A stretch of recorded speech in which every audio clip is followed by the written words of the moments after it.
મારું નામ પૂજા છે. કદાચ સાંભળનારાઓને લાગે કે આવી વાર્તા ફક્ત ફિલ્મોમાં જ હોય છે, પરંતુ કેટલીક હકીકતો વાર્તાઓ કરતાં પણ વધુ દર્દનાક હોય છે અને મારી સચ્ચાઈ તો જાણે એક સતત પીડા આપતી કહાણી છે. હું નાની હતી ત્યારે મારી માતાનું છત્ર મારા માથેથી ઉઠી ગયું. મને બહુ યાદ નથી, પણ બસ એટલું યાદ છે કે પપ્પાએ મને છાતી સરસી લગાવી હતી અને એટલું કહ્યું હતું, તું હવે માત્ર મારી દીકરી નહીં પણ મારી માં પણ છે. તેમની વાત મારા દિલ પર છપાઈ ગઈ. હું મારા પપ્પાની આંખનો તારો હતી. મારી હાર જીત, દરેક એક ઈચ્છા એક જ વારમાં પૂરી થઈ જતી. પપ્પાના હાથોમાં કોઈ અજીબ જાદુ હતો જે મારા બધા દર્દને એક ઝટકામાં મિટાવી દેતો હતો. ભાઈ મારાથી 2 વર્ષ મોટો હતો. બાળપણમાં અમે ખૂબ લડતા, ક્યારેક પેન્સિલને લઈને તો ક્યારેક સાયકલના વારાને લઈને, પણ પપ્પા અમને બંનેને ફરીથી જોડી દેતા. પપ્પા કહેતા, તમે બંને તો મારી આંખના તારા છો. એકને તકલીફ થાય તો બીજાને પણ દુઃખ થાય છે, અને અમે બંને હસી પડતા. પપ્પાનો કપડાનો ધંધો એક નાના પાયે શરૂ થયો હતો. એક નાની ફેક્ટરી અને એક નાની વર્કશોપ કહી શકાય જ્યાં કેટલાક કારીગરો સ્ત્રીઓના કપડાં સીવતા હતા. પણ પપ્પામાં એક અલગ જ જનૂન હતું. દરરોજ ખૂબ મહેનત, દરરોજ કંઈક નવું. પછી ધીરે ધીરે ધંધો ચાલ્યો, પછી થોડો વધુ સંભાળાયો અને જોતજોતામાં પપ્પા એક મોટા વેપારી બની ગયા. ભાઈ મોટો થયો તો પપ્પાએ તેને પણ પોતાની સાથે ધંધામાં લગાવી દીધો. ભાઈ સમજદાર હતો પણ પપ્પા જેટલો નહીં. હું જોતી હતી કે પપ્પા સાથે તેનું વર્તન બદલાવા લાગ્યું છે. તે પપ્પા સાથે દલીલો કરવા લાગ્યો હતો. પોતાના નિર્ણયો તેમના પર જબરદસ્તીથી થોપવા લાગ્યો હતો અને ક્યારેક તો પપ્પાની વાત કાપીને કહેતો કે તમને આજકાલનો જમાનો સમજાતો નથી. આ બધું મારી રીતે થશે. પપ્પા ચૂપ રહેતા. કદાચ દીકરાથી હારી જવું તેમને મંજૂર હતું પણ દીકરાથી દૂરી નહીં. ભાઈના લગ્નની વાત ચાલી તો ઘરમાં ખુશીની લહેર દોડી ગઈ. સંબંધ અમારી સગા સંબંધીઓમાં જ હતો. ભાઈને પણ પસંદ હતો. પપ્પાએ વધારે વિચાર્યા વગર તરત જહા પાડી દીધી. મેં એકવાર પપ્પાને કંઈક થાકેલા જોયા. કદાચ તેઓ જાણતા હતા કે આ નિર્ણય ભાવનાત્મક છે, સમજદારીથી લેવાયેલો નથી. પછી ભાઈના લગ્ન ખૂબ ધામધૂમથી થયા. બહુ સાદી છોકરી હતી તે. કદાચ શરૂઆતમાં હું એવું જ સમજી. ભાભીએ આવતાની સાથે જ બધાના દિલ જીતી લીધા. ખાસ કરીને પપ્પાનું.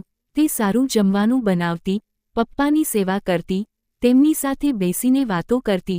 હું ખુશ હતી કે પપ્પા ખુશ છે. પણ પછી થોડા દિવસો પછી જ એક અજીબ દૂરી થવા લાગી. એવું લાગતું હતું કે જેમ હું ઘરમાં મહેમાન છું અને ભાભી ઘરની માલકીન. ધીમે ધીમે તેમની વાતોમાં તીખાશ આવવા લાગી. પહેલા કટાક્ષભરી વાતો, પછી ઠંડુ પાણી અને પછી સંપૂર્ણપણે અવગણના કરી દેવી. બધા અનુભવતા હતા અને હું પણ ખૂબ સારી રીતે જાણતી હતી, પણ કોઈ કંઈ કહેવાને બદલે મૌન ધારણ કરી લેતું. પપ્પા અવારનવાર મારી તરફ જોઈને કહેતા, મારી દીકરી બધું સહન કરી લે છે. એક દિવસ હું રસોડામાં ચા બનાવી રહી હતી તો ભાભી આવી અને રસોડામાં વાસણ જોરથી પછાડીને બોલી, તમારા કેટલાક કામ જાતે પણ કરી લીધા કરો. હું કોઈ નોકર નથી જે આખો વખત નાચતી ફરું. મેં માથું નમાવી દીધું. દિલ થયું કે ચીસ પાડીને કહું કે આ ઘર મારું પણ છે, પણ મારાથી કંઈ બોલાયું નહીં. હું મારા રૂમમાં જઈને મોડે સુધી રડતી રહી. તે રૂમ જેમાં મારું હાસ્ય મોડે સુધી ગૂંજતું રહેતું હતું, હવે મારા આંસુઓને જોઈ રહ્યો હતો. બહારથી ત્યારે જ પપ્પાનો અવાજ આવ્યો, પૂજા ચા પીવડાવીશ? મેં આંસુ લૂછ્યા અને રસોડા તરફ ચાલી ગઈ. અને મારો ભાઈ, તે તો જાણે મારી હાજરી જ ભૂલી ચૂક્યો હતો. લગ્ન પછી તે ફક્ત પોતાની પત્નીનો પતિ જ રહી ગયો હતો, મારો ભાઈ નહીં. પપ્પા સાથે સમય પસાર કરવો જ મારો આશ્રય બની ગયો હતો. અમે સાથે બેસીને વાતો કરતા, ચા પીતા. તેઓ અવારનવાર કહેતા, જ્યાં સુધી હું જીવતો છું, કોઈ તને કંઈ કહી નહીં શકે. હું વિચારતી કે સમય અહીં જ થંભી જાય. હું હંમેશા પપ્પાના છાંયડામાં છુપાયેલી રહું, પણ સમય તો એ છે જે ક્યારેય કોઈની નથી સાંભળતો. પપ્પાનું છત્ર મારા માટે એક એવો આશરો બની ચૂક્યો હતો જ્યાં હું મારું દરેક દર્દ, દરેક ગમ દફન કરતી હતી. પરંતુ જેમ જેમ સમય પસાર થતો ગયો, સગા સંબંધીઓની નજર મારી તરફ વધતી ગઈ. દરેકના આવવા પર તેમના મોં પર બસ એક જ વાત હતી, પૂજા હવે મોટી થઈ ગઈ છે, તેના માટે કોઈ સારો સંબંધ જોવો જોઈએ. પપ્પા દર વખતે હસીને આ વાતને ટાળી દેતા હતા. પરંતુ ભાઈ, જેને મારી જિંદગીમાં પહેલાથી જ કોઈ દિલચસ્પી ન હતી, તે પપ્પા પર ભાર દઈને કહેવા લાગ્યો, જો આને ભણવા લખવાનો કોઈ શોખ નથી તો સારું એ જ છે કે તેના લગ્ન કરી દેવામાં આવે. નહીં તો કાલે લોકો વાતો કરશે. મારું મન ભણતરમાંથી ખરેખર ઊંચકાઈ ગયું હતું. 12મા પછી એવું લાગ્યું કે હવે કંઈક બીજું શીખવાનું દિલ જ ન થયું. પણ હકીકત એ પણ હતી કે લગ્ન તો મારા મનમાં ક્યારેય આવ્યા જ ન હતા, ન સપનાઓમાં ન ખયાલોમાં. ભાભી ચૂપ નહોતી રહેતી, દરરોજ કોઈને કોઈ નવી વાત. મારી બહેનની નણંદના દીકરાનો સંબંધ છે, છોકરો જરા સીધો સાદો છે, પણ ઘર બહુ સારું છે. પપ્પા હંમેશા વિચારમાં પડી જતા હતા. તેઓ મારી ઈચ્છા જાણવા માંગતા હતા, પણ ભાભીના સતત દબાણ નાખવાથી અને ભાઈના કહેવાથી તેઓ હવે મૂંઝવણમાં પડી ગયા હતા. એક દિવસ પપ્પાએ મને પોતાના રૂમમાં બોલાવી. તેઓ રૂમના ખૂણામાં બેસીને કંઈક વિચારી રહ્યા હતા. હું પાસે ગઈ તો બોલ્યા, પૂજા, તને કંઈક પૂછવું છે. મેં ખામોશીથી તેમની તરફ જોયું. જો તું કહે તો એક સંબંધ આવ્યો છે, તારી ભાભીની બહેનની નણંદનો દીકરો છે. મેં હજી આ વિશે વાત નથી કરી, પણ તે કહી રહી છે કે છોકરો સારો છે. તું શું કહે છે? મારા દિલમાં જાણે કંઈક તૂટી ગયું. મેં ધીમેથી કહ્યું, જેમ તમને ઠીક લાગે, મને મંજૂર છે.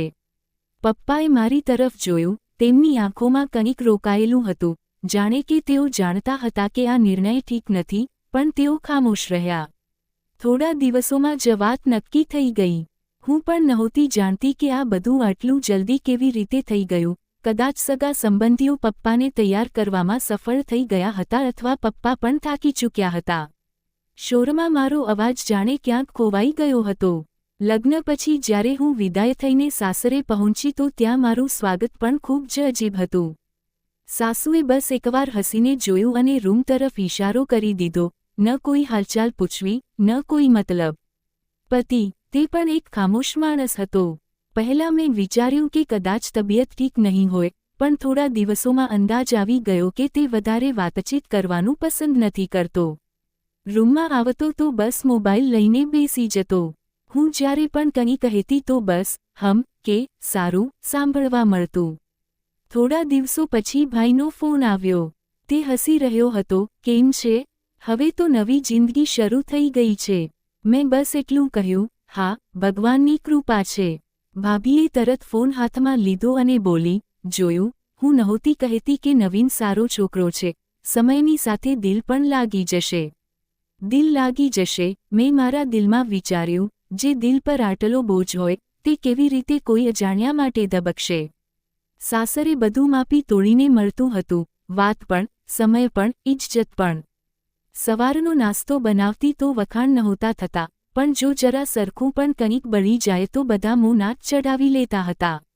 લગ્નને 3 મહિના થયા હતા, જ્યારે એક દિવસ સાંજે દરવાજા પર ટકોરા પડ્યા. દરવાજો ખોલ્યો તો સામે એક અજાણી સ્ત્રી ઊભી હતી. ચહેરા પર ન ગમ, ન ગુસ્સો, આંખોમાં ઘૂસેલું દર્દ. તેણે કોઈ આવકાર સ્વાગત વગર કહ્યું, નવીન ઘેર છે? હું થોડી ખચકાઈને બોલી, જી, તમે કોણ? તે બોલી, હું તેની પત્ની છું. આ સાંભળીને મારો તો શ્વાસ જ થંભી ગયો. આ પહેલાં કે હું કંઈ પણ કહેતી, તે તરત જ અંદર ઘૂસી આવી. ડ્રોઈંગ રૂમમાં બેસતા જ મારો પતિ આવી ગયો. તેણે તેને જોતા જ મોં પકડી લીધું. તું અહીં? સ્ત્રીએ કટાક્ષભર્યું હાસ્ય કર્યું. હા, કેમ? ડર લાગે છે? મારી આંખો સામે જાણે કોઈ તમાશો ચાલી રહ્યો હતો, જેમાં હું ક્યારેય પાત્ર બનવા નહોતી માંગતી. નવીને મને ઈશારાથી રૂમની અંદર જવાનું કહ્યું, પણ હવે તો બહુ મોડું થઈ ચૂક્યું હતું. બાદમાં મને ખબર પડી કે તેણે 2 લગ્ન કર્યા હતા. એકને તો તે પહેલાં જ છૂટાછેડા આપી ચૂક્યો હતો અને બીજીયા, જેણે દરવાજો ખખડાવ્યો હતો, હજી પણ તેની પત્ની હતી, બસ અલગ રહેતી હતી. આ બધું તે મારાથી છુપાવ્યું કેમ? મેં પૂછ્યું. તો પતિએ મોટા જ બેદરકાર લહેજામાં કહ્યું, કેમ કે હું જરૂરત નહોતો સમજતો. તને એનાથી શું ફરક પડે છે? હું પથ્થર બની ગઈ. ફરક તો તે જ દિવસે પડી ગયો હતો જ્યારે તે લગ્નના સમયે અમારાથી આ વાત છુપાવી અને પોતાને કુંવારો બતાવ્યો. થોડા દિવસ પછી સાસરિયાનું વાતાવરણ વધુ બદલાવા લાગ્યું હતું. સાસુ અવારનવાર મને હુકમ આપવા લાગી હતી, પૂજા આ વાસણ ધોઈ નાખ, બહાર પણ ઝાડુ લગાવ અને હા, મારા માટે સમયસર નાસ્તો તૈયાર હોવો જોઈએ. પતિ અવારનવાર ઘેર મોડો આવતો અને જ્યારે પણ આવતો તો સવાલ કરતો, આજે તે તારા પપ્પા સાથે વાત કરી? હું પૂછતી, કઈ બાબતે? તો કહેતો, તારા પપ્પાને કહે કે અમને કેટલાક પૈસા મોકલાવી દે, કેમ કે મારે કંઈક કામ શરૂ કરવું છે. પહેલીવાર તો મેં ઇનકાર કર્યો તો તે નારાજ થઈ ગયો. બીજા દિવસે ઘરમાં કડક વર્તન, ઠંડો લહેજો અને કટાક્ષભરી વાતો. રાત્રે આવીને બોલ્યો, જો આ તારા પપ્પાનો જ વાયદો છે, કાલે તારા માટે જ આ કામ આવશે. મેં પપ્પાને ફોન કર્યો, વધારે કોઈ આડી અવળી વાત કર્યા વગર સીધું કહ્યું, પપ્પા, નવીનને કેટલાક પૈસાની જરૂર છે. પપ્પાએ કહ્યું, શું તને ખરેખર આ મંજૂર છે? મેં કહ્યું, હા પપ્પા, કદાચ તેમને પૈસાની સખત જરૂર છે. થોડા દિવસોમાં પૈસા આવી ગયા અને નવીન ખુશ થઈ ગયો. 1 મહિના સુધી બધું ઠીક ચાલતું રહ્યું. પછી એક દિવસ સાસુ સાંજે બોલી, પૂજા, સાંભળ, તારા પપ્પાને બોલ કે તે નવીનને એક મોટરસાયકલ લઈને આપે, તેને આવવા જવામાં પરેશાની થાય છે. મેં તરત જવાબ આપ્યો, માજી, હજી પપ્પાએ થોડા દિવસ પહેલા જ તો પૈસા મોકલ્યા હતા. તે કહેવા લાગી, તો કોઈ એહસાન નથી કર્યો, બાપ છે તે, તારી દીકરીના સાસરે ધ્યાન આપવું તેની જવાબદારી બને છે. નવીન રાત્રે કહેવા લાગ્યો, તને તકલીફ શું છે? તું તારા પપ્પા સાથે વાત કેમ નથી કરતી? તારી વજથી બધું કામ અટક્યું પડ્યું છે. મેં હિંમત કરીને કહ્યું, પહેલાં પણ પપ્પાએ કોઈ સવાલ જવાબ વગર આપ્યું હતું, પણ તારી માંગણીઓ તો અટકવાનું નામ જ નથી લઈ રહી. નવીને ગુસ્સાથી ટેબલ પર હાથ માર્યો, તો હવે તું મારી વિરુદ્ધ ઊભી થઈ રહી છે? મેં તને ઇજ્જત આપી, ઘર આપ્યું અને તું હવે મારા પર સવાલ ઉઠાવી રહી છે. ઇજ્જત જે ક્યારેય મને મળી જ નહોતી. તે પોતાનો અવાજ ઊંચો કરીને મને ખામોશ કરાવી રહ્યો હતો. હું કંઈ બોલી નહીં. પપ્પાને પણ કંઈ ન જણાવ્યું. બસ એટલું કહ્યું, હજી કંઈ ન મોકલાવશો. પપ્પાએ હા સમજીને બસ પોતાનું માથું હલાવી દીધું, પણ તેમની ખામોશીમાં કંઈક છુપાયેલું હતું અને મેં ઘરમાં પણ કંઈ ન જણાવ્યું. કદાચ હું મારા અંદરના તોફાનને છુપાવવાની કોશિશ કરી રહી હતી, કેમ કે મને શરમ આવતી હતી કે આ નિર્ણય મેં પોતે જ લીધો હતો. સચ્ચાઈ તો એ હતી કે મારી જિંદગીનો પાયો જ જૂઠ પર રાખવામાં આવ્યો હતો અને દરરોજ તે પાયો વધુ નબળો પડતો જતો હતો. 6 મહિના વીતી ચૂક્યા હતા. એક દિવસ મેં સાંભળ્યું કે નવીન કોઈની સાથે ફોન પર કહી રહ્યો હતો, હવે જો આ પણ બેકાર નીકળી તો પછી તેની સાથે સમય બરબાદ કરવાનો શું ફાયદો છે? તેનો ફોન બંધ થયો તો મેં ધીમેથી પૂછ્યું, શું વાત કરી રહ્યા હતા તમે? તેણે આંખ ઉઠાવીને જોયું અને મને કહ્યું, કંઈ નહીં, બસ કામની વાત કરી રહ્યો હતો.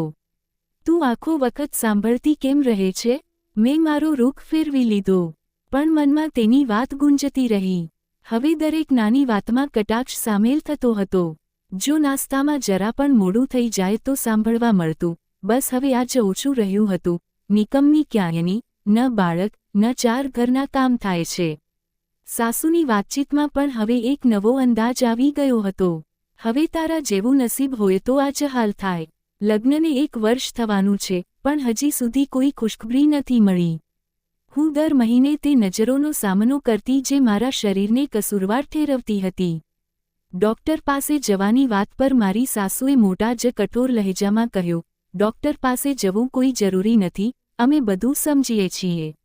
મેં ખામોશી ઓઢી લીધી. હું દરરોજ પોતાને દિલાસો આપતી, કદાચ એક દિવસ ધીમે ધીમે બધું બદલાઈ જશે.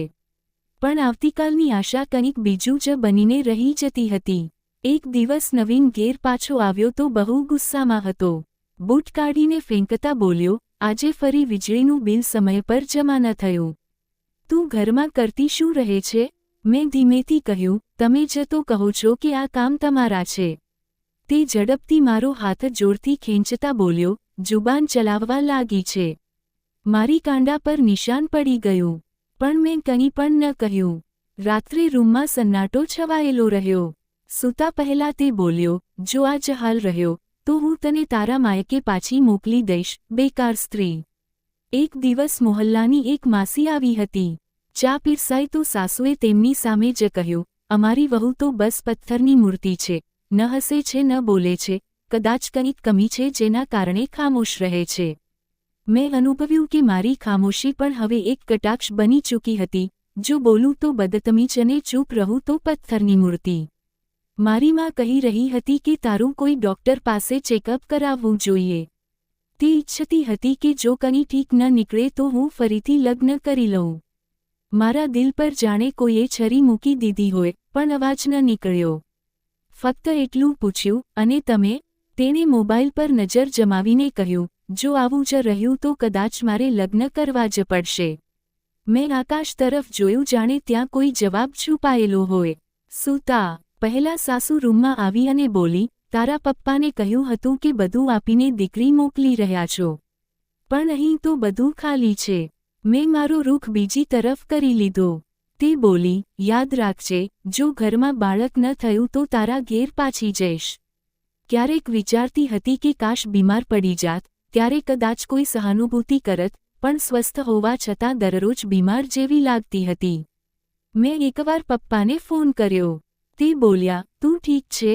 મેં કહ્યું, હા. તે બોલ્યા, પણ અવાજ સાંભળીને લાગે છે કે ઠીક નથી. મેં જવાબ આપ્યો, બસ હું થાકી ગઈ છું પપ્પા. તેમણે ધીમેથી કહ્યું, જો બેટા, જો સહન કરવું બહુ વધી ગયું હોય તો જણાવજે જરૂર. પણ મેં ન જણાવ્યું. ઘણીવાર એવું થયું કે રાત્રે જ્યારે બધા સૂઈ જતા, હું છત પર જઈને આકાશ જોતી રહેતી, વિચારતી શું ખરેખર આકાશની નીચે બધું ઠીક થઈ જશે? અરીસામાં પોતાને જોઈ, આંખો સૂજેલી હતી, હોઠો પર ખામોશી હતી. નીચેથી સાસુનો અવાજ આવ્યો, નાસ્તો બની ગયો કે હજી રડવાનો શોખ બાકી છે? મેં મારા ચહેરા પર પાણીના છાંટા માર્યા, દુપટ્ટો ઓઢ્યો અને નીચે ઉતરી ગઈ. દિલ ભલે સળગી રહ્યું હતું, પણ ચૂલો પણ સળગાવવો જ હતો. વાસણોના અવાજની વચ્ચે દિલ વારંવાર એ જ કહી રહ્યું હતું, હવે તારા પપ્પા પાસે ચાલી જા, બસ હવે વધુ નહીં. તે સાંજે મેં એક બેગમાં 2 જોડી કપડાં રાખ્યા.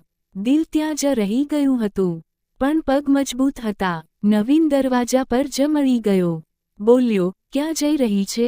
મેં આંખોમાં આંખો નાખીને કહ્યું, પપ્પા પાસે. તે કટાક્ષભર્યું હાસ્ય હસતા બોલ્યો, જતી વખતે એ પણ કહી દેજે કે હવે પાછી નહીં આવે. દરવાજો મારી પાછળ બંધ થયો, પણ એવું લાગ્યું જાણે કોઈએ જેલખાનાનો દરવાજો તોડ્યો હોય. પપ્પાના ઘેર પહોંચી તો સાંજ થઈ ચૂકી હતી. તેમણે દરવાજો ખોલ્યો. મને જોઈને ચોંકી ગયા. પૂજા, બધું ઠીક છે? મેં ફક્ત એટલું કહ્યું, હવે વધુ કંઈ નથી સાંભળવું, કંઈ નથી સહન કરવું, બસ તમારી પાસે રહેવું છે. તેમણે દરવાજો બંધ કર્યો. મને અંદર લઈ ગયા અને સોફા પર બેસાડી દીધી. બોલ્યા, બેટા, હવે બધું જણાવ. હું બધું સમજી ગયો છું. તું જ્યાં છે, સાચી છે. બીજા દિવસે પપ્પા મને પોતાના એક જાણકાર વકીલ પાસે લઈ ગયા. ત્યાં બેસીને પહેલીવાર મોંમાંથી શબ્દો નીકળ્યા. વકીલે બધી વાત સાંભળી, કેટલાક સવાલો કર્યા અને કેટલાક દસ્તાવેજો તૈયાર કરાવ્યા. નવીનને નોટિસ મોકલાવવામાં આવી. 3 દિવસ પછી જવાબ આવ્યો, ઘમંડથી ભરેલો. છૂટાછેડા મંજૂર છે. આના પર વધુ કોઈ વાત નથી કરવી. મેં દસ્તખત કરી દીધા અને અદાલતના ખામોશ રૂમમાં મારી જિંદગીના સૌથી ખરાબ પાનાને બંધ કરી દીધો. પપ્પા સાથે રહીને થોડો શાંતિ તો મળી, પણ ભાઈનું વર્તન હવે સંપૂર્ણપણે બદલાઈ ચૂક્યું હતું. એક સાંજે તે રૂમમાં આવ્યો અને બોલ્યો, તમે છૂટાછેડા અપાવી દીધા. પપ્પા, પોતાની દીકરી માટે મા બાપ બનવાના ચક્કરમાં તેને છૂટાછેડાવાળી બનાવી દીધી. પપ્પાએ કહ્યું, મેં તેને બરબાદ થવાથી બચાવી છે. તું નથી જાણતો કે તારી બહેને કેટલું સહન કર્યું છે. ભાઈ મોં ફેરવીને ચાલ્યો ગયો અને બીજા દિવસે મારી સાથે વાત કરવાનું પણ બંધ કરી દીધું. ઘરમાં હવે મારી અવગણના થવા લાગી. જો વાતોમાં મારું નામ આવતું તો બસ કટાક્ષ સાથે. ભાભી હવે ઊંધી સીધી વાતો સંભળાવતી રહેતી. હું ચૂપ રહી. જો જવાબ આપતી, તો મામલો વધુ વધતો. આમ પણ હવે ખામોશી જ મારા જીવનનો હિસ્સો બની ચૂકી હતી. ભાઈએ પપ્પા સાથે પણ વાત કરવાનું બંધ કરી દીધું હતું. ધંધાના નિર્ણયો તે હવે પોતે જ કરવા લાગ્યો હતો. અવારનવાર કહેતો, હું પણ કમાઉં છું. દર વખતે પપ્પાની જ ન ચાલવી જોઈએ. પપ્પા આ બધું સહન કરતા રહ્યા. પણ મેં કહ્યું, પપ્પા, હું તમારો બોજ બનવા નથી માંગતી. હું કંઈક કામ કરવા માંગુ છું. તેમણે હસીને કહ્યું, તારું જે મન કરે તે કર. બસ તું ખુશ રહે, એટલું જ પૂરતું છે. થોડા દિવસો પછી મેં એક સિલાઈ શીખવાના ઇન્સ્ટિટ્યૂટમાં દાખલો લઈ લીધો. પપ્પા મને પોતે પોતાની સાથે લઈને ગયા અને કહેવા લાગ્યા, તારી દુનિયા પોતે બનાવ. બીજાઓ પાસેથી કોઈ આશા ન રાખ. જો રાખીશ તો દિલ તૂટશે. તે ઇન્સ્ટિટ્યૂટમાં જવું મારા માટે એક નવી દુનિયામાં પગ મૂકવા જેવું હતું. ત્યાં બીજી પણ છોકરીઓ હતી, જેમની પોતપોતાની વાર્તાઓ હતી, પોતપોતાના દર્દ. પણ તે બધામાં બસ એક વાત હતી, તે બધી ફરીથી જીવવા માંગતી હતી. ભાઈનું વર્તન બિલકુલ ઠંડુ થઈ ગયું હતું. તે અવારનવાર ઘરમાં આ વાત ઉઠાવતો રહેતો, હવે આના ફરીથી લગ્ન કરાવી દેવા જોઈએ. આખરે ક્યાં સુધી આ અમારા માથે રહેશે? પપ્પા ખામોશીથી સાંભળતા પછી કહેતા, આ તેની જિંદગી છે, નિર્ણય પણ તેનો જ હશે. પણ હું જાણતી હતી કે તેઓ દબાણ અનુભવે છે અને હવે તે દબાણ ઘરની દિવાલો પર પણ અનુભવાવા લાગ્યું હતું. સિલાઈ શીખ્યાના 3 મહિના પછી મને એક નાના યુનિટમાં થોડા સમય માટે કામ મળી ગયું. સેલરી નજીવી હતી, પણ મારા માટે તે સેલરી મારા સંજોગો માટે પૂરતી હતી. માસ્તર સાહેબે મારા વખાણ કર્યા. તે હસીને કહેતા, તું તો હંમેશા વખાણના લાયક હતી. બસ સમયે તને છુપાવી દીધી હતી. પણ સમય કંઈ વધારે મોડે સુધી છુપાવી રાખવું પણ ક્યાં જાણે છે. એક સાંજે પાછા ફરતી વખતે મેં જોયું કે ઘરમાં સન્નાટો હતો. ભાઈનો અવાજ નીચેના રૂમમાંથી આવી રહ્યો હતો. ભાભી પણ સાથે જ હતી. હું પણ જ્યારે ત્યાં પહોંચી તો ભાભીની માં રડતી રડતી આવી, પૂજા બેટા, તારા પપ્પા અને તેમની આ વાત અધૂરી રહી ગઈ. મારા પગ નીચેથી જમીન સરકી ગઈ. ફેક્ટરીમાં તેમને હૃદયરોગનો હુમલો આવ્યો હતો. ફક્ત 15 મિનિટ અને મારું બધું ખતમ થઈ ગયું હતું. અંતિમ સંસ્કાર પછી બધું બદલાઈ ગયું. ઘરના દરવાજા તે જ હતા, પણ હવે પિતાનું છત્ર હટી ચૂક્યું હતું. તે ખુરશી જ્યાં પપ્પા બેસતા હતા, તેમના ચશ્મા જે ટેબલ પર રાખેલા રહેતા હતા, બધું એવું જ હતું, પણ તેઓ નહોતા. પહેલા દિવસે તો બધા આવ્યા, અફસોસ કર્યો, રસ્મો થઈ. પણ બીજા દિવસે જ ભાઈની વાતો બદલાવા લાગી. પપ્પાનો ધંધો મારે જ સંભાળવો પડશે. આખરે હું જ તો તેમની સાથે હતો. કોઈએ પણ ન કહ્યું કે તે ધંધો પપ્પાએ પોતાની મહેનતથી બનાવ્યો હતો, તું ફક્ત તેમાં સામેલ હતો. ભાભીએ મને રસોડાથી દૂર કરી દીધી. પપ્પા તો હવે રહ્યા નહીં. હવે ઘરની બાગડોરની દોડ અલગ જ હશે. મેં મારી પ્લેટ અને કપ એક નાના કપમાં રાખી લીધા. હવે હું ઉપરના રૂમમાં રહેતી હતી. મારો નાસ્તો જાતે બનાવતી, મારું જમવાનું જાતે લઈને ખાતી. એક દિવસ ભાઈ બેઠકમાં કેટલાક કાગળોમાં વ્યસ્ત હતો. હું ચૂપચાપ તેમની પાસેથી પસાર થઈ તો તેણે અવાજ દીધો, પૂજા, જરા ઊભી રહે. હું ઊભી રહી. આ ફેક્ટરીની માલિકીના કાગળો છે. પપ્પાના દસ્તખત છે. તું પણ એમાં બરાબરની માલકીન છે. તને જો કોઈ વસ્તુ જોઈએ તો સાફ વાત કર. બાદમાં કોઈ ફરિયાદ નહીં. મેં કહ્યું, હું તો એ જ સમજી હતી કે પપ્પાએ બધું અમારા બંને માટે બનાવ્યું છે. તે બોલ્યો, હા, પણ ચલાવનાર તો હું હતો ને. હવે મામલાતમાં તારા ઇન્ટરફિયર કરવાથી મને મૂંઝવણ થાય છે. આ પછી મને કોઈ મીટિંગમાં સામેલ ન કરવામાં આવી. ફેક્ટરીની ચાવીઓ બદલી દેવામાં આવી.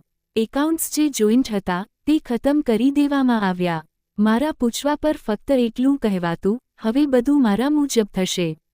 સિલાઈના યુનિટમાં કામ કરનારી એક બહેને એક દિવસ કહ્યું, દીદી, તમે તો મોટા ઘરના લાગો છો. અહીં કેમ છો? મેં કહ્યું, ઘર એ હોય છે જ્યાં તમને મોહબ્બત મળે, ભરોસો મળે. ત્યાં બસ રહેવાની જગ્યા છે, કોઈ અધિકાર નહીં. ભાઈના મોઢેથી પપ્પાનો ઉલ્લેખ ઓછો થતો જઈ રહ્યો હતો, પણ પ્રોપર્ટીની વાતો વધવા લાગી હતી.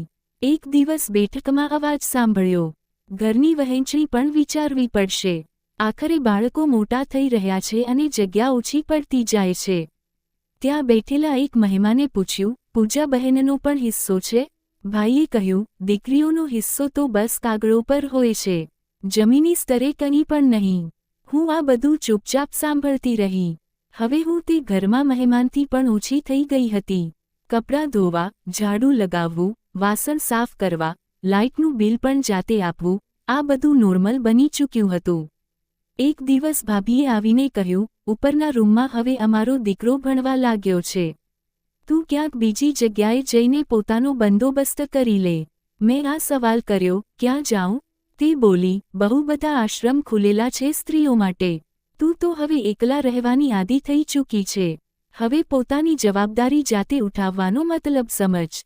તે રાત્રે હું છત પર મોડે સુધી બેસી રહી. આકાશમાં તારા હતા, પણ કોઈ પણ રોશની મારા માટે નહોતી. વિચાર્યું પપ્પા હોત તો આ બધું ન થાત. બીજા દિવસે જ્યારે હું જઈ રહી હતી તો ભાઈ સોફા પર બેઠો મોબાઈલ જોઈ રહ્યો હતો. ભાભી બાળકોને જમાડી રહી હતી. કોઈએ માથું ઉઠાવીને ન પૂછ્યું કે હું ક્યાં જઈ રહી છું. હું ગઈ નહીં, મને ધકેલી દેવામાં આવી. તે દરવાજો બંધ થયો, પણ એક નિર્ણય ખુલી ગયો. હવે જિંદગી ફક્ત સહન કરવાનું નામ નહોતી. હવે મારે પોતે પોતાની જગ્યા બનાવવી હતી. ભલે પોતાના દમ પર કે કોઈ અજાણ્યાની મહેરબાનીથી.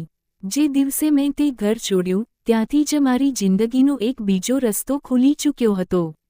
કેટલાક દિવસ મારે મારા નજીકનાઓના ઘરોમાં પસાર કરવા પડ્યા. દરેક જગ્યાએ બસ એટલો જ સમય મળ્યો જેટલો કે સવાલ ન ઉઠે. પછી મેં શહેરના જૂના કબ્રસ્તાન પાસે એક ખાલી જગ્યા શોધી જે કોઈ જમાનામાં ચોકીદાર માટે બની હતી.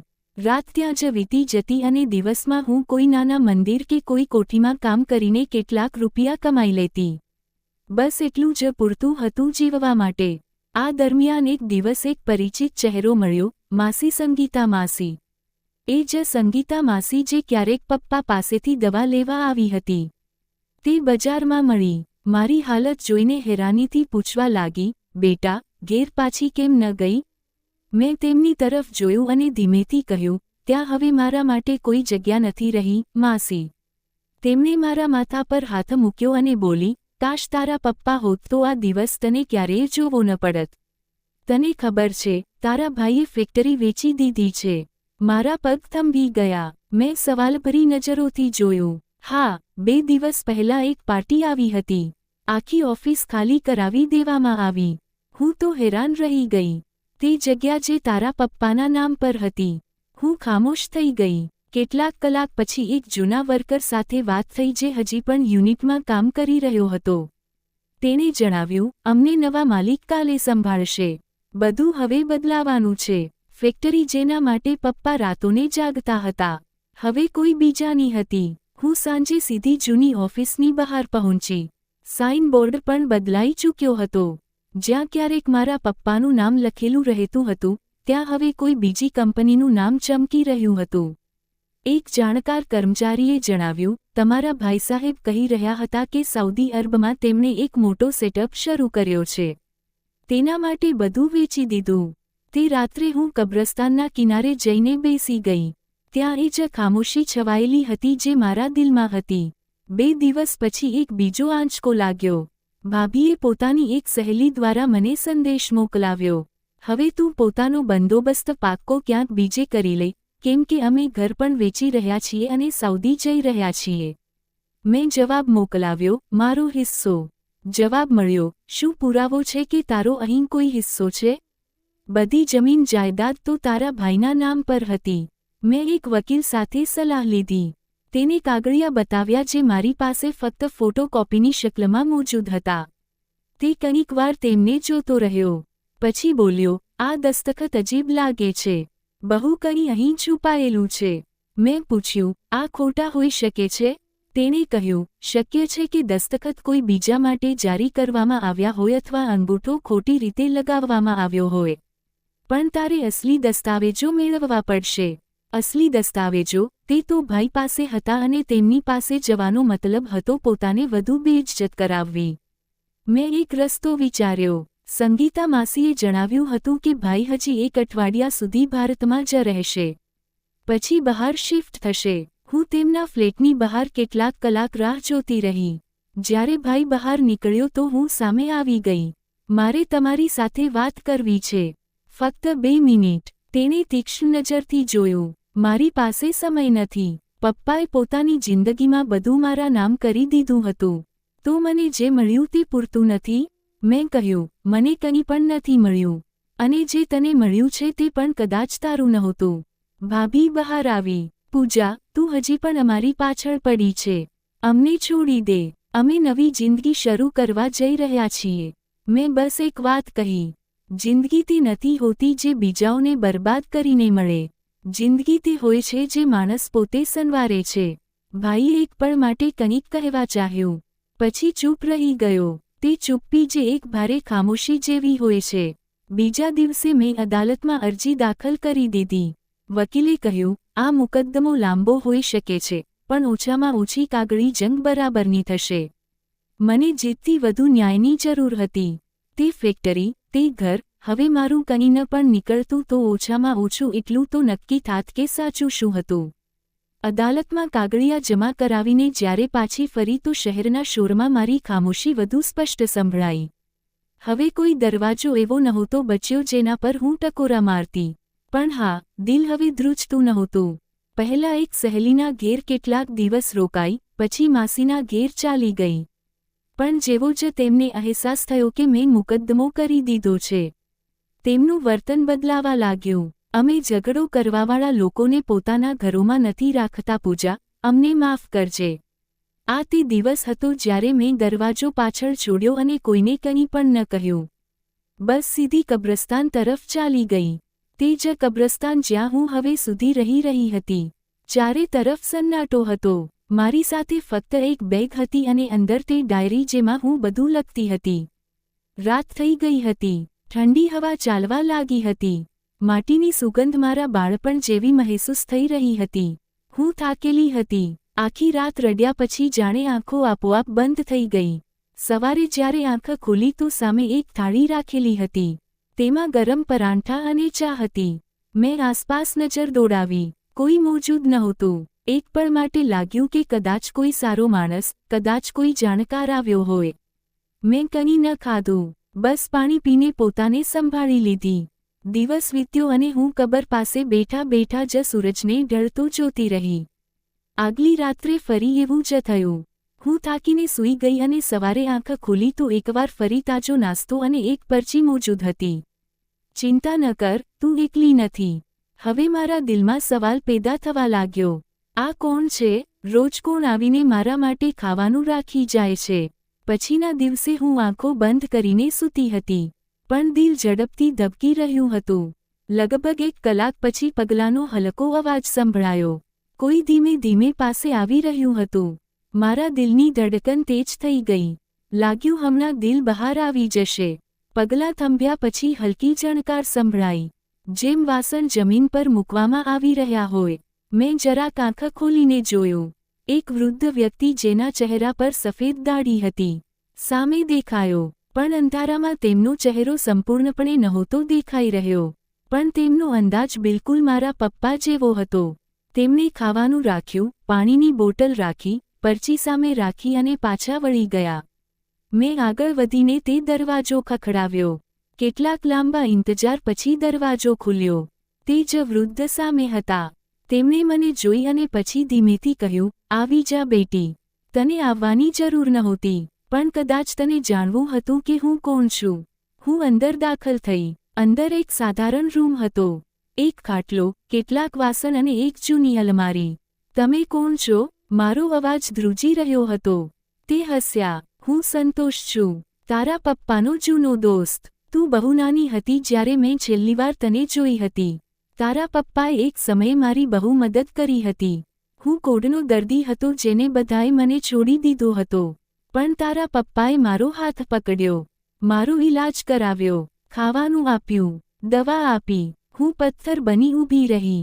જ્યારે હું પાછો આવ્યો તો બધું સાંભળ્યું. તારા પપ્પા નથી રહ્યા. પછી તને મેં અહીં કબર પાસે બેઠેલી જોઈ તો પોતાને રોકી ન શક્યો. હું ઈચ્છતો તો તને પોતાના ઘેર બોલાવી શકતો હતો. પણ હું ઈચ્છતો હતો કે તું પોતે આવે. પોતે મારા પર ભરોસો કરે. હું ખામોશ રહી. આંખોમાંથી આંસુ વહેવા લાગ્યા. આ ઘર ખાલી છે અને હવે તારું છે. મેં તેને તારા નામ કરી દીધું છે. તને હવે કોઈ પણ બેઘર નહીં કરી શકે. મેં તેમનો હાથ પકડ્યો. એ જ હાથ જેમણે મને મારી ખોવાયેલી જગ્યા પાછી આપી હતી. મારા દિલમાં પહેલીવાર શાંતિ મહેસૂસ થઈ જાણે પપ્પાએ મને ફરીથી પોતાના આશ્રયમાં લઈ લીધી હોય.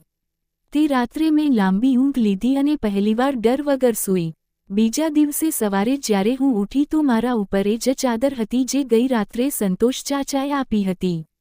મેં મારા બેગમાંથી જૂની ડાયરી કાઢીને પપ્પાના નામ પર કંઈક લખ્યું હતું. પણ તેને મેં પાનાને બધું અધૂરું છોડી દીધું. કદાચ એટલા માટે કે જે સવાલ લખવા માંગતી હતી તેનો જવાબ મળી ચૂક્યો હતો. સંતોષ ચાચાએ નાસ્તો તૈયાર કરી લીધો હતો. સાદું ખાવાનું જેમ પપ્પા પણ અવારનવાર પોતે બનાવીને ખાતા હતા. મેં તેમની તરફ જોયા વગર પૂછ્યું, તમે કેટલા દિવસોથી મારી પાછળ આવી રહ્યા હતા? તે ખામોશીથી થાળી મારી સામે મૂકતા બોલ્યા, જે દિવસે તું પહેલીવાર આ કબ્રસ્તાનમાં આવી હતી. તે જ દિવસથી. મેં હેરાનીથી જોયું તો તમે તે બધું એકલા જ કર્યું? ખાવાનું, પાણી, તે પરચીઓ. તેમણે હસીને જવાબ આપ્યો, એકલો છું તો કરું પણ બધું પોતે જ છું. પરચીઓ તે ફક્ત તને યાદ કરાવવા માટે હતી કે તું તૂટી નથી, બસ ખરાબ સમયમાંથી પસાર થઈ રહી છે. મેં પૂછ્યું, તમે મને પહેલાં કેમ ન મળ્યા? તે ખુરશી પર બેસીને દરવાજા તરફ નજર નાખતા બોલ્યા, તારા પપ્પા જેટલા કડક હતા, તેટલા જ ખામોશ પણ. મારી બીમારીના દિવસોમાં બધાએ દરવાજો બંધ કર્યો, ફક્ત તે જ આવ્યા. મારા ઘા ધોયા, મને સહારો આપ્યો. તેના પછી હું પાછો મારા ગામ ચાલ્યો ગયો. ત્યાંથી બસ એ જ સાંભળ્યું કે તે નથી રહ્યા. જ્યારે પાછો આવ્યો તો તારી હાલત જોઈ તો દિલ ન માન્યું. હું તને આમ બેસહારા નહોતો જોઈ શકતો. મેં ધીમેથી પૂછ્યું, તમારું કોઈ પોતાનું નહીં? તે એક પળ ખામોશ રહ્યા. પછી બોલ્યા, ન પત્ની છે ન સંતાન. કદાચ તારા પપ્પા જ મારા બધું કંઈક હતા. અને હવે તું છે. મેં નજર ઝુકાવી લીધી. તેમના લહેજામાં અજાણ્યાપણું નહીં, પોતાપણું હતું જે ક્યારેક પપ્પાના લહેજામાં દેખાતું હતું. તમે મને પોતાની સમજી, હું આભારી છું. તે હસવા લાગ્યા. આ અહેસાન નથી, અધિકાર છે. તું મારા દોસ્તની નિશાની છે. તારા પિતાએ મારા પર જે અહેસાન કર્યા છે તે કોઈ નથી ચૂકવી શકતું. પણ હું ઈચ્છતો હતો કે તને તારી અહમિયતનો અહેસાસ પોતે થાય. એટલે ક્યારેય સામેથી આવીને કંઈ ન કહ્યું. મેં કહ્યું, તો તે પરચીઓ તમે લખતા હતા? હા. તેમણે ધીમેથી માથું હલાવ્યું. દરરોજ વિચારતો હતો આજે શું લખું જે તારા દિલને સહારો આપે. ક્યારેક તારા પપ્પાના લહેજામાં, ક્યારેક દોસ્તના. મારા મનમાં તે બધી પરચીઓ ફરવા લાગી. તું એકલી નથી. તારા પિતા તારી સાથે છે. તે શબ્દોની પાછળ ફક્ત શબ્દો નહીં, અહેસાસ છુપાયેલો હતો. સંતોષ ચાચા એક ફાઇલ લાવીને મારી સામે મૂકી. આ જો. મેં તેને ખોલી તો કાયદાકીય દસ્તાવેજો નીકળ્યા. તેના પર સાફ લખેલું હતું, આ મકાન જે મારા નામ પર છે, આજથી પૂજાના નામ પર નોંધવામાં આવે છે. મારી આંખો ભીની થઈ ગઈ. આ તમે શું કરી રહ્યા છો? તેમણે મારો હાથ પકડીને કહ્યું, હું જિંદગીનું તે દેવું ચૂકવી રહ્યો છું જે તારા પપ્પાએ મારા માટે ચૂકવ્યું હતું અને તને તે જ મુકામ આપી રહ્યો છું જે તારું છે. મેં ધીમેથી કહ્યું, આ મુકામ આપવા માટે તમે જે કર્યું, તે કોઈ બીજું નથી કરી શકતું. તે જ દિવસથી મેં બધું ઠીક કરવાનું શરૂ કરી દીધું. સામાન ભેગો કર્યો, ફર્શ ધોયો, પડદા બદલ્યા, પપ્પાની તસવીર લગાવી. સંતોષ ચાચા રોજ સવારે બેઠકની સામે ઝાડ નીચે ખુરશી પર બેસીને ચા પીતા અને જૂની વાતો સંભળાવતા. એક દિવસ મેં તેમને પૂછ્યું, તમે ક્યારેય ફરીથી જિંદગી શરૂ કરવાનું ન વિચાર્યું? તે હસીને બોલ્યા, દરેક કોઈ ફરીથી શરૂ નથી કરી શકતું. કેટલાક લોકો ફક્ત બીજાઓને ફરીથી શરૂ કરવાની હિંમત આપે છે. મેં હસીને કહ્યું, આ મને સતત ખાવાનું આપીને હિંમત અપાવે છે. તેમણે એક પરચી કાઢીને આપી. આ છેલ્લી પરચી છે. તેને સંભાળીને રાખજે. મેં પરચી ખોલી. તેના પર લખેલું હતું, હવે તું પોતે લખી શકે છે. તારા શબ્દો તારી રોશની હશે. કદાચ આજ તે દિવસ હતો જ્યારે મને મહેસૂસ થયું કે હું તૂટીને પણ બચી ગઈ છું. હવે મારી પાસે માત્ર આશરો નહોતો પણ ઓળખ પણ હતી. જ્યારે કાગળની કાર્યવાહી પૂરી થઈ અને બધું મારા નામ પર થઈ ગયું તો આ અહેસાસ આવવા લાગ્યો કે હવે હું કોઈ બીજાની છત નીચે નહીં, પણ પોતાના ઘરમાં શ્વાસ લઈ રહી છું. ભલે તે ફક્ત 2 રૂમનું સાદું મકાન હતું, પણ મારા માટે તે એક આખી દુનિયા હતી. પહેલીવાર મેં મારી મરજીથી દરવાજા પર નામની તકતી લગાવી. સંતોષ ચાચા મારા પાડોશી બની ચૂક્યા હતા. અમે સાથે નાસ્તો કરતા, સાથે બજાર જતા અને તે રોજ સાંજે સિલાઈવાળી મેજ પાસે બેસીને જૂની ખબરો સંભળાવતા. તેમની હાજરીમાં તે સન્નાટો ખતમ થઈ ચૂક્યો હતો જે વર્ષોથી મારા મગજને ખાઈ રહ્યો હતો. આવતા અઠવાડિયે 3 છોકરીઓ મારી પાસે સિલાઈ શીખવા આવી. તેમાંથી એકની માએ પૂછ્યું, બેટા, તમે પોતે પણ શીખવો છો? મેં જવાબ આપ્યો, હજી શરૂ કર્યું છે. આ મારો નવો રસ્તો છે. ઘણા દિવસો વીતી ગયા. એક સાંજે દરવાજા પર ફરી ટકોરા પડ્યા. બહાર એક બાળક ઊભો હતો. હાથમાં મોબાઈલ હતો. દીદી, કોઈ તમારી સાથે વાત કરવા માંગે છે. મેં ફોન લીધો. લાઇન પર ભાઈ હતો. પૂજા, હું ચૂપ થઈ ગઈ. હું સાઉદી અરબમાં છું. બધું ખતમ થઈ ગયું છે. તે કંપની જેની સાથે મેં સોદો કર્યો હતો, તે તો ફ્રોડ નીકળી. ફેક્ટરીના પૈસા પણ લઈ ગઈ અને ઘરના પૈસા પણ. હવે હું અહીં મહેનત મજૂરી કરી રહ્યો છું. મારી જીભ પર કંઈ નહોતું, પણ દિલમાં હલચલ જરૂર હતી. તે બોલતો રહ્યો, તારી ભાભી મારાથી અલગ થઈ ચૂકી છે. બાળકો લઈને પાછી ચાલી ગઈ છે.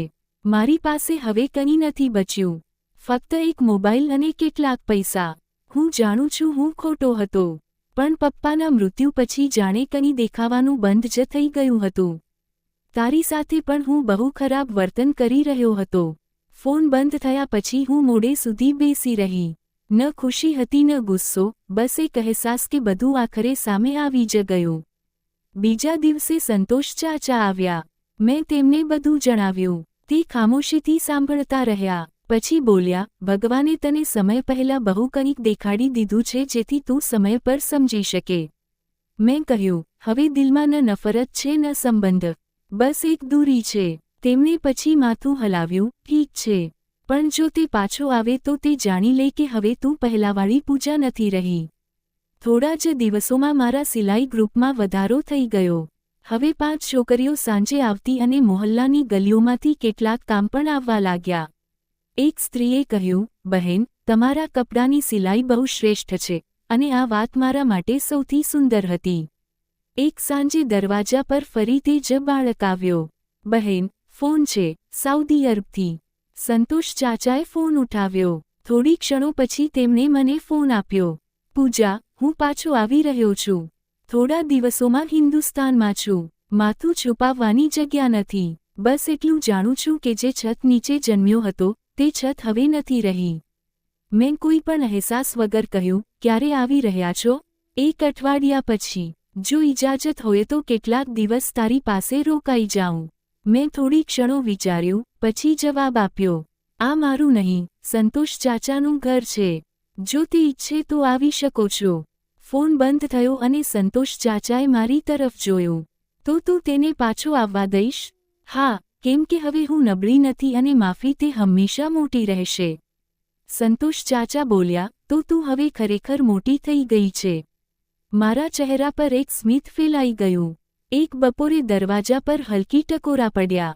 સંતોષ ચાચા ખુરશી પરથી ઉઠ્યા. હું સિલાઈ મશીન પર કામ કરી રહી હતી. તે પાછા આવ્યા તો તેમની સાથે તે ઊભો હતો જે વર્ષો પહેલાં મને દરવાજામાંથી કાઢી ચૂક્યો હતો. મારો ભાઈ. તેની હાલત બદલાયેલી હતી. વાળ વિખરાયેલા, ચહેરા પર થાક અને આંખોમાં નમી હતી જે મેં ક્યારેય જોઈ નહોતી. હાથમાં ફક્ત એક બેગ હતી અને કપડાં પરથી સાફ ખબર પડતી હતી કે તેની હાલત બહુ ખરાબ છે. તેણે ખચકાતા ચાચાને નમસ્કાર કર્યો અને મારી તરફ જોયું. સંતોષ ચાચાએ એક તરફ થઈને કહ્યું, અંદર આવી જાઓ. તડકો તેજ છે. ભાઈએ રૂમમાં પગ મૂક્યો, પણ અંદરની શાંતિને તોડવા માટે કંઈ ન બોલ્યો. થોડી ક્ષણો વીતી, પછી તેણે નજર ઉઠાવીને કહ્યું, હું માફી માંગવા આવ્યો છું. બધું લૂંટાવી ચૂક્યો છું અને હવે તારા સિવાય કોઈ નથી બચ્યું. હું ખામોશીથી સંતોષ ચાચા તરફ જોવા લાગી. તે સમજી ગયા અને બહાર ચાલ્યા ગયા. ભાઈએ બેસતા જ કહેવાનું શરૂ કર્યું, સાઉદી અરબમાં બધું ખતમ થઈ ગયું. પાર્ટનર પર ભરોસો કર્યો. તે રકમ લઈને ગાયબ થઈ ગયો.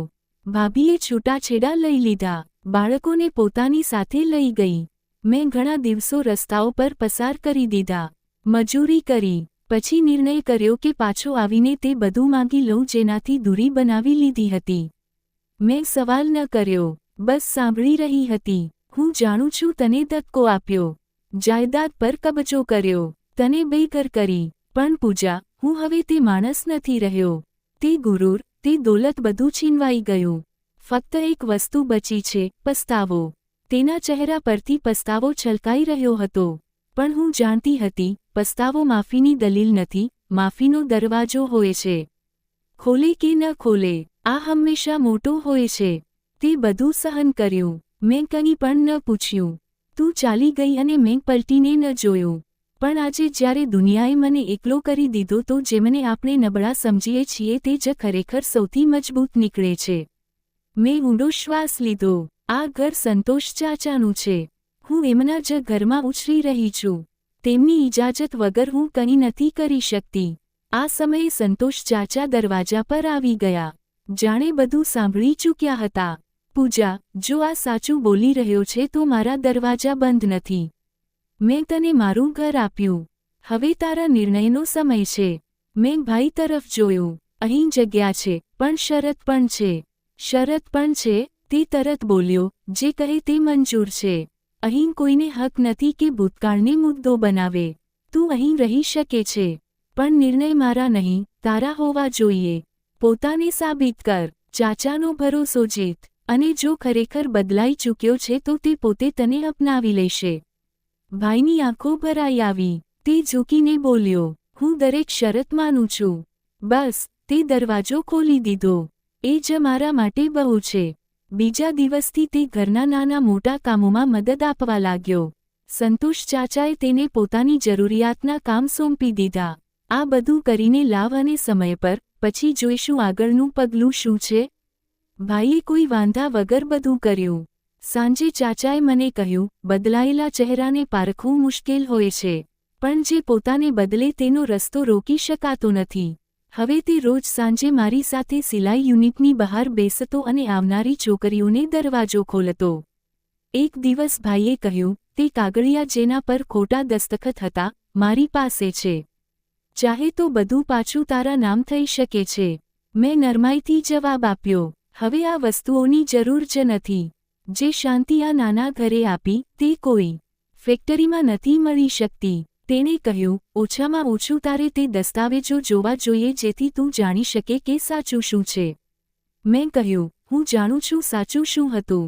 પપ્પા સાથે જે તે કર્યું તે માફ કર્યું, પણ ભૂલવું મારા માટે મુશ્કેલ છે. બસ એટલું જાણી લે, તું હવે ફક્ત ભાઈ છે, માલિક નહીં. સંતોષ ચાચાએ અમારી વાત સાંભળી અને હસીને બોલ્યા, જે સંબંધ ફરીથી જોડાઈ જાય તેને દરરોજ સંવારવો પડે છે. તમે બંનેએ તે પહેલું પગલું ઉઠાવી લીધું. તે જ દિવસે સાંજે મેં બારી ખોલી અને પહેલીવાર ભાઈને આંગણામાં છોડવાઓને પાણી આપતો જોયો. એ જ હાથ જે ક્યારેક બેદર્દીથી મને ધક્કો આપી ચૂક્યા હતા, આજે નરમાઈથી માટીને સંવારી રહ્યા હતા અને મેં જાણી લીધું હતું. કદાચ માફીનો દરવાજો ફક્ત બીજાઓ માટે નહીં, પોતાના માટે પણ ખોલવો પડે છે. સવારની રોશની ધીમે ધીમે આંગણામાં ઉતરી રહી હતી. નાના છોડ જેને મેં કેટલાક મહિના પહેલા ઉગાડ્યા હતા, હવે નીકળી ચૂક્યા હતા. ભાઈ પાણી આપી રહ્યો હતો અને સંતોષ ચાચા ખાટલા પર બેસીને અખબારના જૂના કોલમ વાંચી રહ્યા હતા જેને તે મહિનાઓથી જમા કરતા હતા. મેં દરવાજા સાથે લાગેલી દિવાલ પર ખીલી ઠોકી. પૂજાનું ઘર. આ ફક્ત સિલાઈ શીખવાનો દરવાજો નહોતો. આ તે દુનિયા હતી જ્યાં તે છોકરીઓ આવતી હતી જેમને બધા બેકાર, બેમતલબ અને બદનસીબ સમજતા હતા.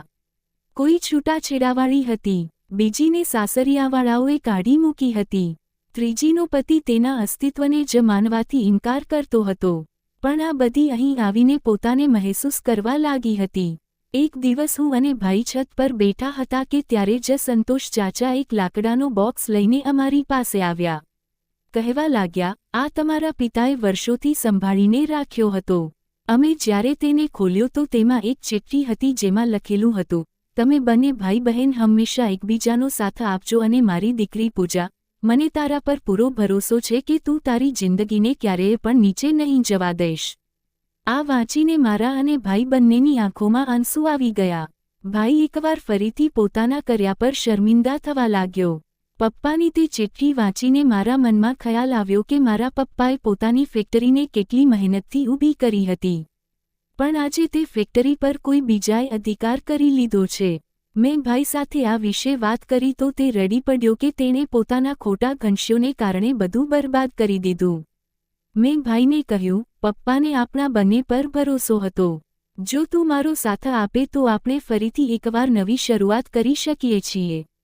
ભલે આપણી પાસે પપ્પા જેટલો અનુભવ નથી, પણ આટલા વર્ષોમાં આપણે તેમની પાસેથી ઘણું કંઈક શીખ્યું છે અને બસ તેને જ આગળ વધારતા અમે ઘેરથી જ એક નાના ધંધાની શરૂઆત કરી જેમ પપ્પાએ કરી હતી. ધીમે ધીમે કેટલાક વર્ષો વીતવા લાગ્યા. એક તરફ હું મારા નાના બિઝનેસમાં દિવસ રાત મહેનત કરી રહી હતી. બીજી તરફ સિલાઈ સેન્ટર પર પણ ધ્યાન આપી રહી હતી. હવે ત્યાં મેં કેટલીક વધુ હુનરવાળી છોકરીઓને શીખવા માટે રાખી લીધી હતી. કેટલાક વર્ષોમાં અમારી પાસે એટલા પૈસા આવી ગયા કે અમે એક નાની વર્કશોપની શરૂઆત કરી લીધી. પણ આ અમારી બહુ નાની જીત હતી. હજી તો બહુ મોટું મુકામ હાંસલ કરવું હતું. આ ફેક્ટરીને તે મંજિલ સુધી પહોંચાડવી હતી જ્યાં અમારા પિતાની મહેનત બધાને દેખાય. એક દિવસ સંતોષ ચાચાએ અમને એક ખબર વાંચી સંભળાવી જે અખબારમાં છપાઈ હતી. તે મારા પતિ વિશે હતી. તેના પર તેની પત્નીઓએ કોર્ટ કેસ કરી દીધો હતો. તે એક પત્ની રાખવા છતાં ઘણી સ્ત્રીઓ સાથે વારંવાર લગ્ન કરીને તેમની સાથે છેતરપિંડી કરી રહ્યો હતો અને એટલે જ તેની પત્નીઓએ તેના પર મુકદ્દમો દાખલ કરાવ્યો હતો. તેનો આ કાળો ચહેરો બધાની સામે આવી ગયો. અદાલતે માત્ર તેને સજા સંભળાવી નહીં પણ એ પણ નિર્ણય આપ્યો કે તેણે તે બંને સ્ત્રીઓને દંડ પણ ચૂકવવો પડશે.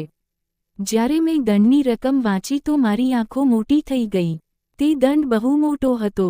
એટલો કે કદાચ તે સંપૂર્ણપણે બરબાદ થઈ જાય. મને આ ખબર વાંચીને થોડી શાંતિ મળી, કેમ કે આવા લોકોને આવી જ સજા મળવી જોઈએ. જેમ જેમ વર્ષો વીતી રહ્યા હતા, અમે ભાઈ બહેન દિવસ રાત મહેનત કરીને પ્રગતિના રસ્તા પર આગળ વધી રહ્યા હતા. અને પછી તે દિવસ આવ્યો જ્યારે એકવાર ફરીથી અમે પપ્પાના નામ પર અને પણ મોટા સ્તર પર એક મોટી ફેક્ટરી ખોલી. જ્યારે આ બધું ભાભીને ખબર પડી તો તેમણે ભાઈ પાસે માફી માંગી અને ફરી પાછા ફરવાની કોશિશ કરી. પણ ભાઈએ કહ્યું, જે સ્ત્રી ફક્ત સારા સમયમાં સાથે રહે તે સ્ત્રી ખરાબ સમયમાં ફરીથી છોડી શકે છે. એટલે હું તારી સાથે રહેવા નથી માંગતો. પણ હા, હું મારા બાળકોથી દૂર નથી રહી શકતો. એટલે જ્યારે તારું દિલ કરે મારા બાળકોને મારી પાસે લાવતી રહેજે અને હું મારા બાળકોની પૂરી જવાબદારી ઉઠાવીશ. બસ, મારા અને તારા વચ્ચે હવે પતિ પત્નીનો કોઈ સંબંધ નહીં રહે. અમે ફક્ત અમારા બાળકોના મા બાપ જ રહીશું. આજે ભાઈ પોતાના બાળકો સાથે એક ખુશહાલ જિંદગી જીવી રહ્યો છે, કેમ કે ભાભી હવે બાળકોને અમારી પાસે જ વધારે દિવસો માટે છોડી જાય છે. હું પણ મારા ભત્રીજા ભત્રીજીઓ સાથે ખૂબ ખુશ છું. ભાઈએ એક બે વાર ફરીથી લગ્ન કરવાની વાત કરી, પણ મેં સાફ ઇનકાર કરી દીધો કેમ કે હવે હું આ જિંદગીમાં ખુશ છું. સૌથી વધારે મને ખુશી એ વાતની છે કે મારા ભાઈને પોતાની ભૂલનો અહેસાસ થયો અને તેને પોતાના પિતાની કદર સમજાઈ ગઈ હતી.